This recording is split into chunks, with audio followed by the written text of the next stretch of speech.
Graça e paz, boa noite, Deus abençoe a todos. Estamos de volta com Teologia e Espiritualidade. E agora chegamos ao Dr. Pannenberg, Teologia Sistemática do Dr. Pannenberg.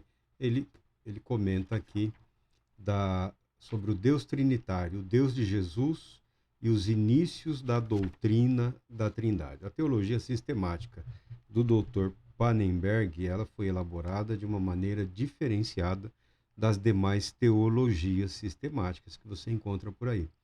Ele é basicamente um filósofo, um excelente filósofo, um filósofo muito bom, um filósofo cristão de confissão luterana.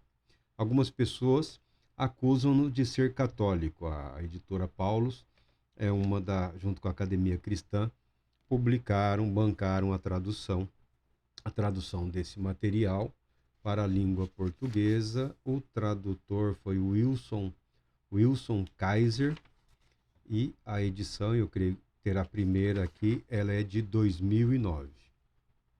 É um trabalho muito interessante.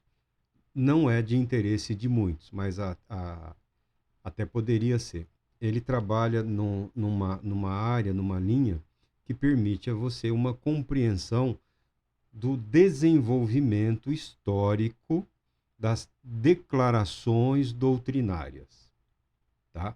Ele não está tratando necessariamente da origem da doutrina. A origem da doutrina cristã encontra-se nos escritos sagrados, nas sagradas escrituras, tá?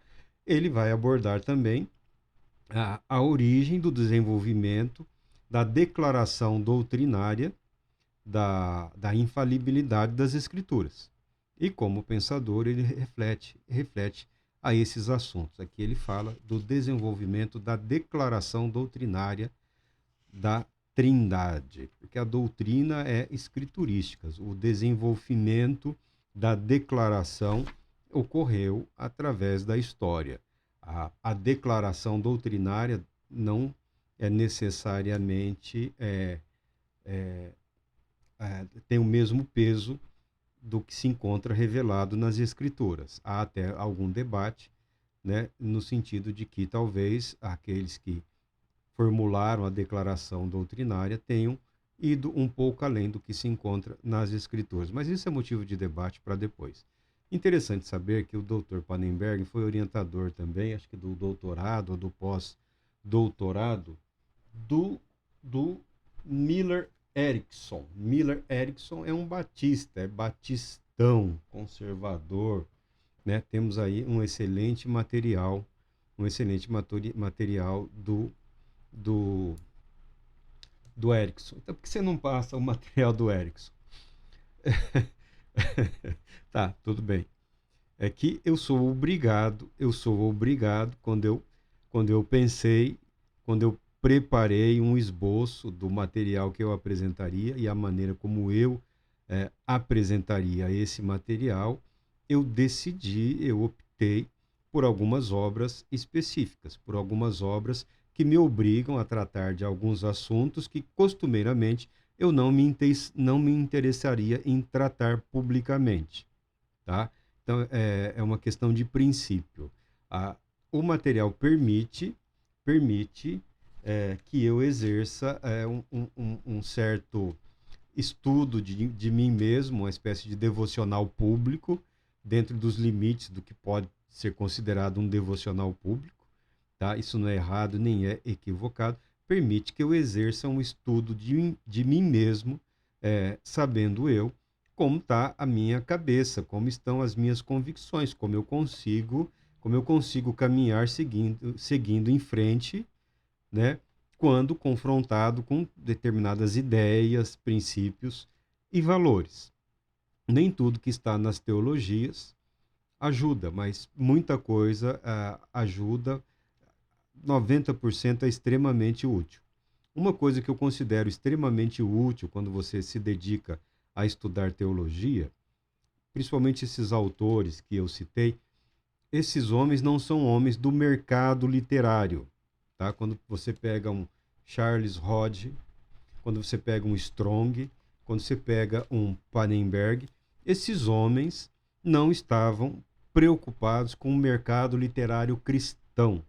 O lucro, a contextualização do trabalho deles, da pesquisa, a maneira como eles apresentaram, a maneira como eles se apresentaram através dos seus estudos, dos seus escritos, não guarda em si nenhuma preocupação em agradar o leitor ou atingir este ou aquele grupo, e muito menos interesses financeiros. Eles não são teólogos de mercado editorial, tá? Eles não são filósofos do mercado editorial, são homens que trabalharam e trabalharam muito, não se recusaram a usar os dons que receberam de Deus e produziram material de excelente qualidade, muito boa mesmo, tá?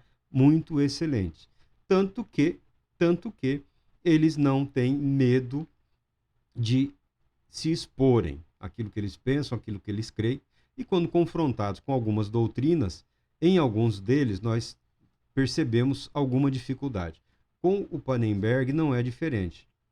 O Pannenberg, quando está tratando da doutrina da Trindade, especialmente no que diz respeito à pessoa de Cristo Jesus, quando nós lemos a Bíblia, todo pregador do Evangelho, quando nós falamos de Cristo Jesus, nós temos em mente varão aprovado por Deus, o varão ungido por Deus, que andou por toda parte fazendo bem, libertando, curando todos aqueles que estavam oprimidos por Satanás. Então você tem um fio, você tem uma condução histórica para falar de Jesus Cristo. Você tem os atos de Jesus registrados nos evangelhos.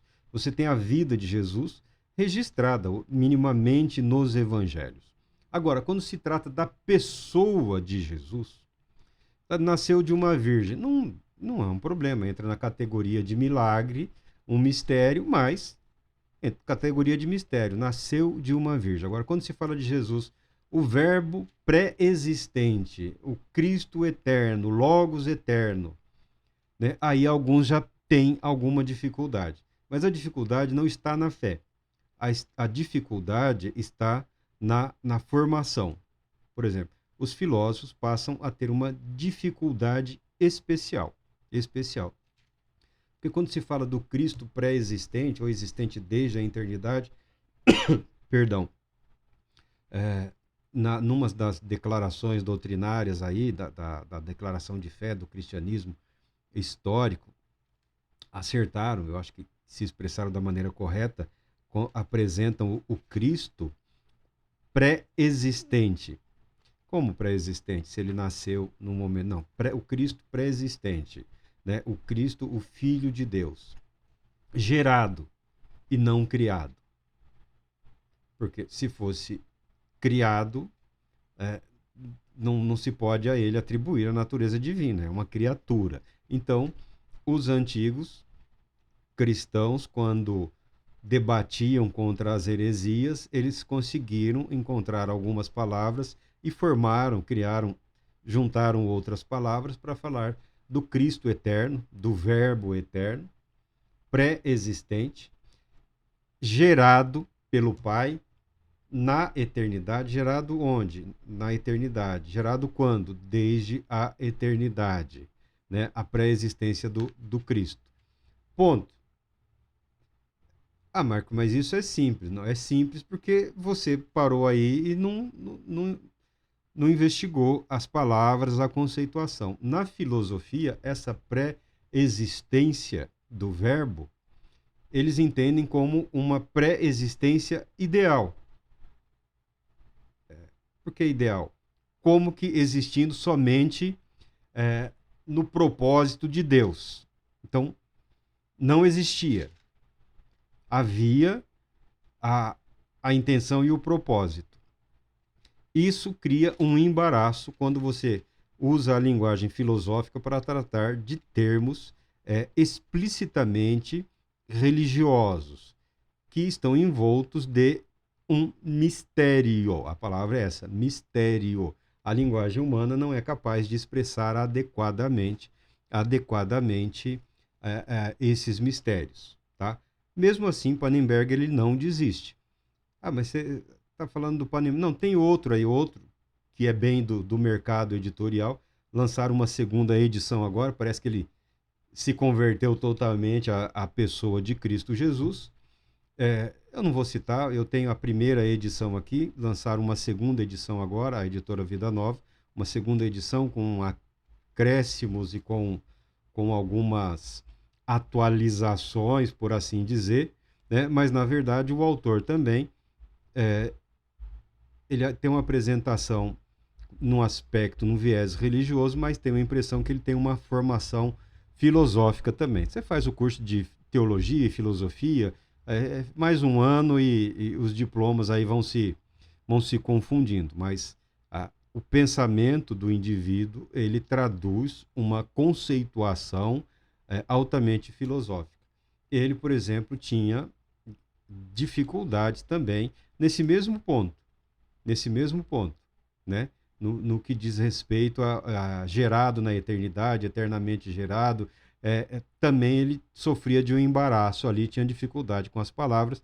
Parece que agora ele superou essa dificuldade e se expressa em termos da declaração oficial. Então, há dificuldades em todos. Quando se trata da pessoa de Jesus Cristo, há uma grande dificuldade. O homem Jesus, o homem de Nazaré, o Galileu, aquele que andou por toda a parte na região ali da Judéia, da Galiléia e das outras regiões naquele período, o homem que caminhou entre nós, não é difícil expressar, não é difícil apresentar, apresenta-se nos evangelhos, magnífico, fantástico, extraordinário, não há nenhuma dificuldade. Agora, quando requer-se o prostrar-se, ajoelhar-se diante dele, como único mediador entre Deus e a humanidade, entre a humanidade e Deus, sendo ele portador de duas naturezas que não se confundem, que não se misturam, uma ela divina e uma humana, aí há um grande embaraço. Há um grande embaraço para muitas pessoas. Muitos cristãos levam as suas vidas, mesmo com dificuldades, evitam expor para não ser criticado, para não sofrer nenhuma ofensa ou nenhuma humilhação. Eu quero dizer para você que essas dificuldades podem ser sanadas e superadas, tá? Pela fé, mas pela dedicação, pelo estudo, com a paciência, né? Você não precisa fazer um curso de teologia para experimentar um desenvolvimento espiritual. Como eu já falei, um curso de teologia, de filosofia, todas essas matérias são incrivelmente desgastantes, cansativas, né? Servem mais para um teste para a sua fé, para a sua perseverança, porque assim, o volume, a enxurrada de questões que não têm interesse ou inutilidade utilidade é uma coisa assim, é absurdo. É absurdo. É mais fácil você destruir uma alma num curso teológico do que você enriquecer o espírito daquele indivíduo, tá? É um curso, é um material a ser estudado por uma pessoa que tem uma convicção firme. Do contrário, você vai ser jogado para lá e para cá. Então, o Dr. Pannenberg, ele apresenta algumas dificuldades. Eu não estou interessado em debater as dificuldades dele. O que me interessa é o conhecimento do processo. Então, ele é um teólogo, é um material que você complementa a sua formação. Existem as doutrinas, que você pode estudar as doutrinas, tem a história da igreja, tem a história das doutrinas, tá? Que te ajudam a contextualizar.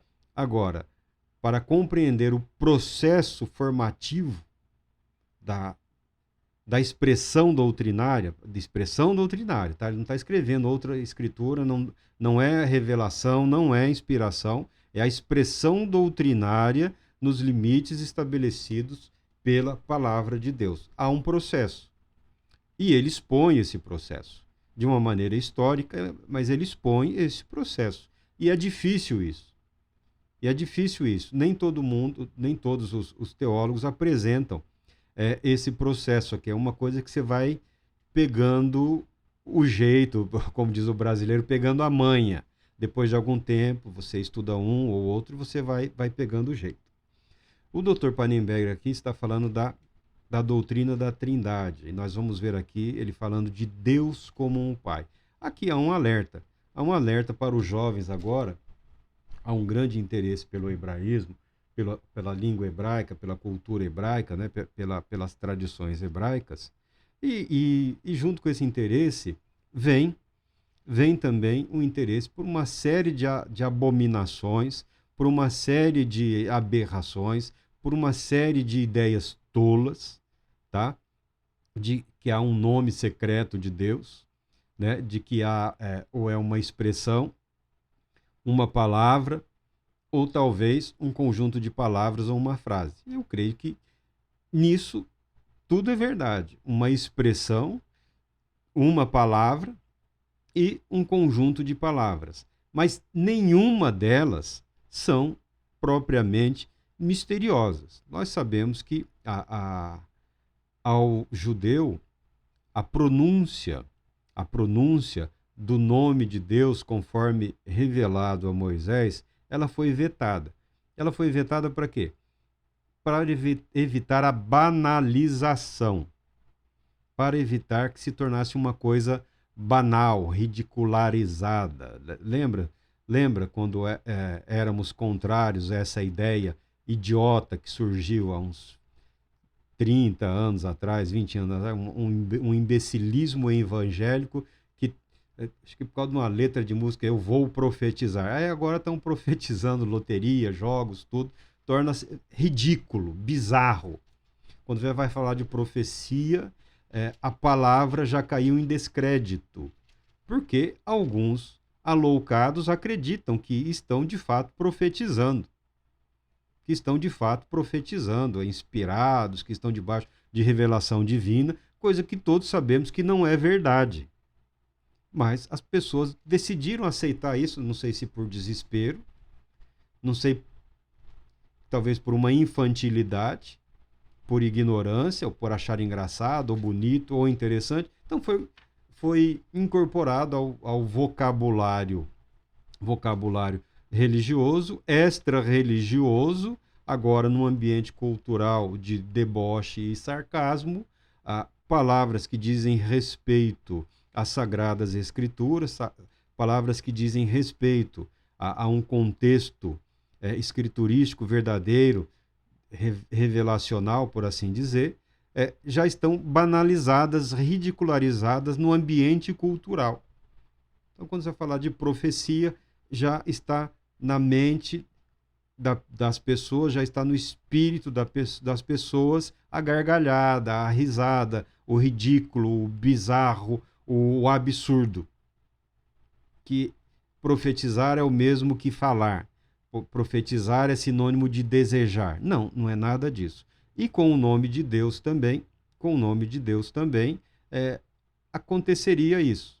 Então temos aí um grande número de jovens muito preocupados em, em descobrir um nome secreto, um nome totalmente... Nos tempos de Jesus, os rabinos, e logo depois também da morte e ressurreição, um grupo de rabinos que não tinham nenhum respeito ou apreço por Jesus, que sempre lhe foram contrários, criaram umas fofocas, uns mexericos, uma maneira de tentar desacreditar Jesus como Cristo, Jesus como o Messias, lembrando que naqueles dias vários grupos ou facções dos judeus também, cada qual tinha o seu Messias, e de vez em quando aparecia alguém dizendo que era o Cristo, dizendo que era um ungido, dizendo que era o Messias.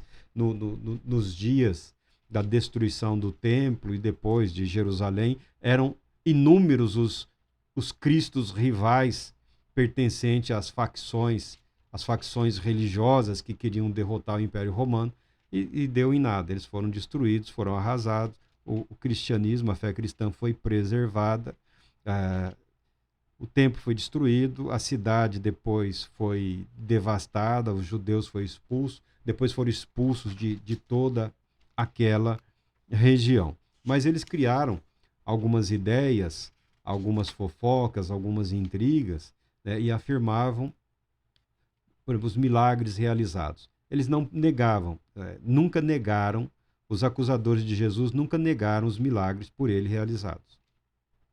Ou eles diziam que foram realizados debaixo da autoridade e poder de Satanás, ou também criaram uma história de que Jesus teria conseguido invadir o templo e de uma maneira sorrateira teria furtado escritos sagrados e misteriosos que continham os nomes de Deus, e fazendo uso indevido desses nomes de Deus, é que Jesus realizava os seus milagres. Também outras histórias, ou histórias mais grosseiras, histórias indignas de serem pronunciadas, tá? E não sou eu que vou falar, tá? Por quê? Porque eu não posso, eu estaria pecando se eu falasse o que eles falavam, tá?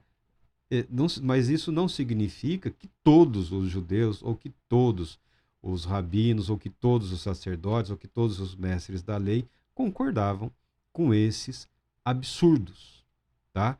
Então, essa pesquisa doentia em relação ao nome de Deus, se um cristão que é cristão, que acredita em Deus, que acredita que a Bíblia é a palavra de Deus, o nome de Deus que Jesus Cristo revelou a todos aqueles que estavam dispostos a ouvi-lo é Pai.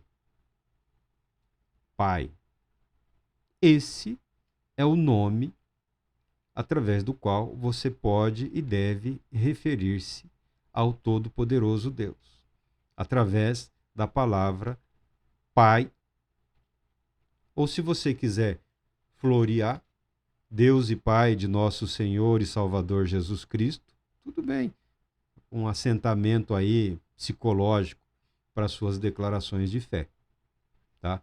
Se você quer desvendar algum mistério, algum segredo em relação ao nome de Deus, está aqui, o Dr. Pannenberg concorda, é Pai.